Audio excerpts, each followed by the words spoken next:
So the Black Keys have a keyboardless album on the way. It's called Let's Rock, out June 28th. It's the band's ninth and the duo's first after a lengthy break from each other. Joining us on Loudwire Nights tonight is Patrick and Dan of the Black Keys. Welcome, gentlemen. Thanks for having us. Yeah, thank you so much. Thank you. This is very exciting for me. It's the first time. Okay, here we go. The video for the band's next single, Go, kind of makes fun of all these, they hate each other rumors. In it, you all are sent to therapy and a spiritual retreat to reconnect. Hilarious video. It's like some kind of monster, but very different. In the real world, though, who took the first steps to get the ball rolling on the new music? We were on a kind of a break since August of 2015. We both were doing other stuff, and we needed to kind of get off the road, stop the train for a minute. And but we were in contact for most of that time, pretty frequently. I think the first year we weren't as much. We kind of just needed a big vacation, because we worked a lot. We started the band in 2002 or 2001 actually. Our first record came out in 2002, but we were hitting it hard until 2015. Because our career really, in the minds of our management at least, didn't really take off until 2010. Because that's when we had a hit record. That's the first hit on our sixth album. And once that happened, the opportunities kind of that we were always hoping presented themselves were there, and we had to take them. And we just got crazy busy. So after 8 years of being on the road, our work didn't really start until that moment. And we did 500 shows in a 5-year period, and we just burned out. Yeah, it was just too much time on the road. So to answer your question, I mean, Dan and I made this record. Too much catering. Our cholesterol was so low, they told us to stay home and eat cake. Stay home and eat Southern food for a few years. We had low cholesterol. The question is, what kind of cake? Let's follow this path. There's a couple cakes I would eat. I don't really have a sweet tooth, but what's your favorite cake, Dan? Man, at Arnold's they do a coconut cake. Coconut cake is once you live in the South for a while, you start eating coconut cake. No red velvet, no chocolate. I'm with you on the coconut. No, that's the beginners. That's the. Is it rookie stuff? Beginner cake. That's the big city cake. Big city cake. We actually eat those frozen ice cream clown cakes. I am unfamiliar with the frozen ice cream clown cakes. The character had a name. I forget his name, but I like the idea of grown men, like John Wayne Gacy style cake. Oh, jeez. Hey, I don't like the idea of John Wayne Gacy, but the idea of a grown man eating a clown cake is really perfectly sad and terrifying. Yes. Inspired by it. So did the break kind of make you look at the relationship different? Is it different? Does it feel different? It was our first time. Well, in 2009, we took a 6-month break, which was our first time slowing it down for a minute. You know what I think we learned is that it doesn't feel different. Yeah. It feels like it should have felt every time we sit down together. Yeah. Real fun and exciting. Mm-hmm. I think when you're only touring, you know, it's it can be so monotonous. I think, the most fun Pat and I have is when we're just in the moment kind of figuring stuff out. When you take a little break, you get to do that over and over again, I think. But you just got to be able to say no sometimes.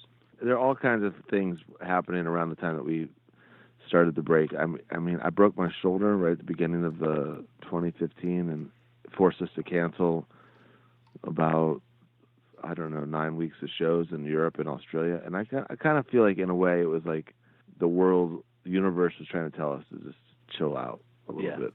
I definitely agree that the universe speaks to you. Whether you listen to it or not is up to you. But I definitely agree that the universe speaks to you. How much do I love the name of the album? This is how it went. So Let's Rock. I was like, oh, man, that's so light and fun. Tells you exactly what to expect. It embraces the genre. I'm like, yeah. And then I read what actually inspired the album's name. And side note for those who are unfamiliar, Let's Rock. You know what it is? It's the album title equivalent of a grown man eating the clown cake. Is that what? Full circle. A little sad, a little scary, and a little funny. So for those that don't know, Let's Rock, they were the last words uttered by a man who was about to be executed electric chair style in Tennessee. And I thought, man, why? Not the day that we recorded. It was the day we were recording it happened. The day that you were recording it happened. The coincidence was so strange, and it was just so absurd. Why associate something so light and fun with something so dark and heavy? Because we can't just do that light and fun title. and we can't just do that electric chair, which is so cool, such an amazing image, and so like thought-provoking. And people like Metallica and AC/DC have used it, and it looks amazing. But we're not that kind of rock band. We just can't be that cocky, I guess. You know what I mean? It's not in us, in a way. But combined is where we're able to exist. It's like, the AC/DC title, For Those About to Rock, We Salute You. Of course. I mean, that was serious. It's a serious title, and it works for them. You know what I mean? They can pull that kind of stuff off. But for us, there needs to be a level of absurdity to it, So At least his last words weren't ice cream clown cake. We're just going to keep bringing that could have been his last food. We don't know. It could have been his full title, too, though. Yeah, it'd actually be like Captain Beefheart. Ice cream clown cake. If you use that on 10, I want a little credit, okay? Just saying. So let's talk about Lo-Hi, which we're playing so often on Loudwire nights and have been. It topped, as you know, Billboard's mainstream rock songs, adult alternative songs, rock airplay, and alternative songs chart, making it the first time any song has reached #1 on all 4 platforms simultaneously. Like, does hearing that not evoke any emotion in you? Because I know you guys think charts don't matter. I've heard you say it time and time again, but it's such a well-received comeback song. It's gotta matter a little bit, no? That's cool, but, we're not pessimists. We're just realists, and we are also... Like, I read something like that, and I'm like, that's really amazing. But also, I looked at Billboard a couple of weeks ago, and there's like 500 charts in the back. So like, there's like, there might even be like a clown ranking. Who knows? It's like there's like French pop dance chart, Mexicali chart. We're really happy that anybody's paying attention. Yeah, the fact that what Pat means to say. Yeah, for all we know, Billboard made up some charts just so we felt better about ourselves. Absolutely not. Our managers made up the charts just to give us the confidence. No. Yeah, like we might not even go on tour. We might not even be getting played on your radio station. You sounded like a little. This could be a simulation. Yeah. I can assure you, every single night of the week, without fail, Monday through Friday, we played Lo-Hi by the Black Keys on Loudwire. You say it almost as if you're being forced to play it now. Maybe there's something. There's like a dark hand working. No, I love the song. I've heard it like a gazillion times. That's why. That's all I'm saying. I'm saying we're big supporters. Okay, that's the way to look at it. Well, thank you. You're welcome. We appreciate it. No worries. Dan, you've spoken about this magic that happens with Pat and yourself. Do you consider this is kind of silly, but do you consider yourself musical soulmates?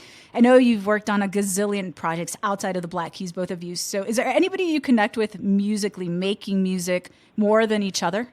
Well, the thing is, Pat and I have this insanely unique relationship where I've never known anybody else really as long as Pat. You know what I mean?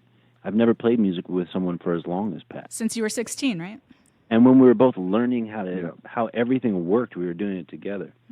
So that just is such a unique place to even begin. You know what I mean? Yeah, the relationship that Pat and I have is just unlike a relationship I'm going to be able to have with anybody else. You know what I mean? Right. Yeah, we learned how to play music together. We learned. I mean, like the first time we plugged in like microphones into a cassette tape. Basically, we were basically in the same.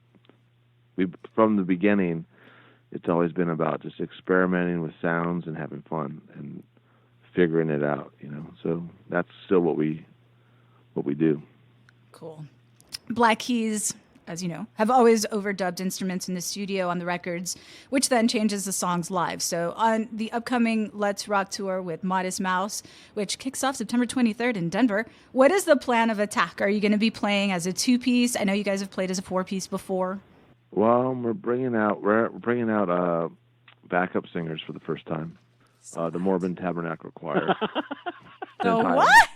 The who now? No, we're bringing out Lisa and Ashley, the two women who've sung on every album of ours since El Camino. Mm-hmm. They're going to be on the road with us, and so are they sing on Lo-Hi.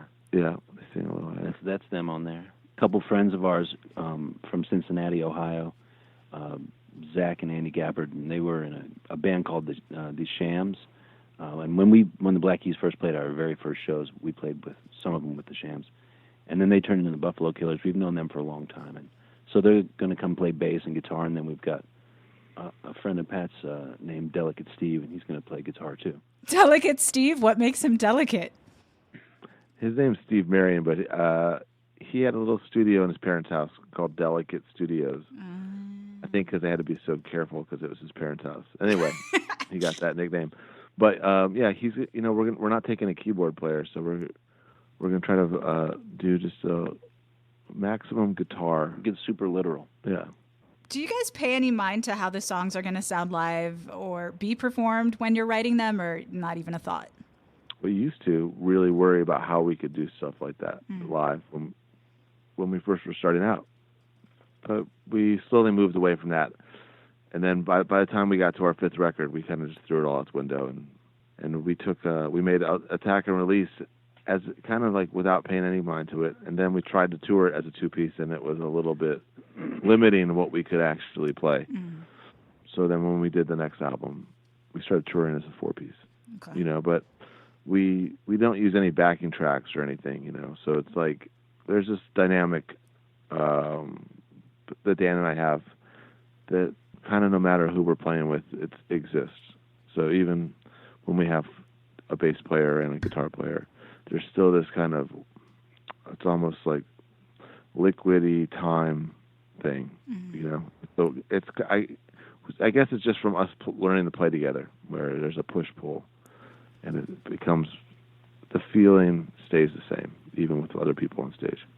Can we expect a standard 2-year or nearly 2-year touring cycle, or have compromises been made to kind of make sure you don't get into that burnout mode again? Yeah, we're definitely not going to tour as much as we used to. Okay. But I think that's all for the better. I think that all the shows are going to be better, and all the music we put out will be better for it. Right. But I would say, if you see us playing near you, but maybe we're not in your city, you should maybe try to get there, if you can. Yeah, definitely, especially if you're going to limit touring. Get it while you can. Let's Rock is being described as a return to the straightforward rock of the band's early days. Is that how you would describe it? That's what your press release says. Yeah, our press release is written by our publicist, Mary Moyer, who is like our older sister. She basically is our older sister. She is our older sister at this point. We've been working together for 15 years, so when you read stuff like that, this picture, it's like our older sister being proud of us. How would you describe a sound? How do you describe a sound though? That's kind of like a weird question. That's what we don't know how to. Yeah. All and right. so we let Mary do it. Right. She's our biggest advocate. I'll call Mary later. I'll try to get a little more in depth about that. I'll just wait for the album to come out since I didn't get a preview it.